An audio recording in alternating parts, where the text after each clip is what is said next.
Companies Act, Section 378K, Legal Effect of Incorporation of a Producer Company. Understanding the consequences of transformation of an interstate cooperative society into a producer company.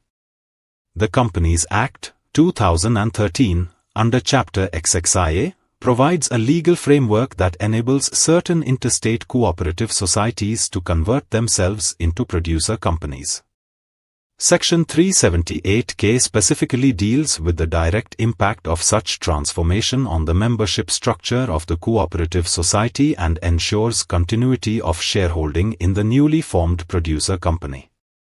This provision ensures that the interests of the existing members or shareholders of the cooperative society are safeguarded and carried forward seamlessly into the producer company without requiring any redundant procedural steps or formalities.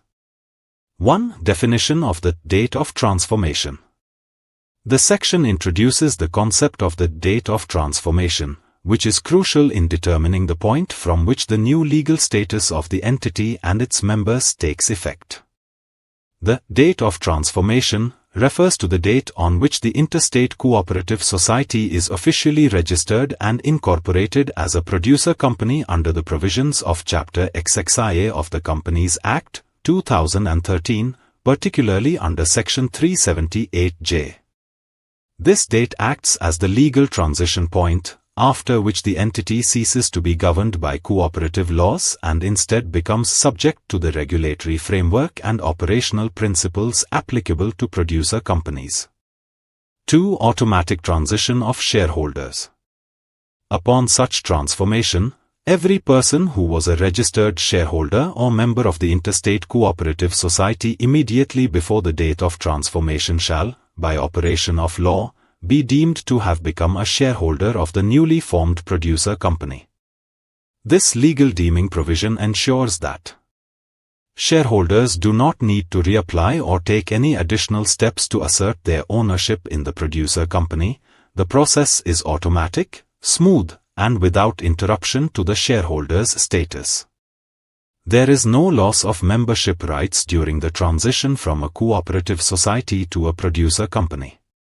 This automatic continuity is a critical mechanism to preserve the existing rights and expectations of producer members and to avoid any disruption in the governance or capital structure of the newly formed producer company. 3. Preservation of share value. The shareholders will be deemed to hold shares in the producer company to the same extent as the face value of the shares held by them in the interstate cooperative society as on the date of transformation. This means the monetary value of a shareholder's investment is protected during the transition. Although the structure and rules of the producer company may differ from the cooperative society, the economic interest and equity contribution of each member remain intact. The shareholding is carried forward on a face value basis, regardless of any market value, premium, or depreciation that may have occurred in the cooperative context. 4. No adverse consequences or legal interruptions.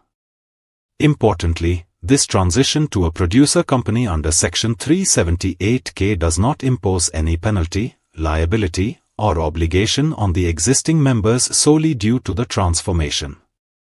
The provision ensures that no third party or authority can raise a claim against the company or any of its members based merely on the fact of its conversion. The transformation process is legally protected and recognized, reinforcing the continuity of operations and member relationships. All prior investments and contributions made by the members of the cooperative are legally preserved in the new producer company format. For more details, contact us.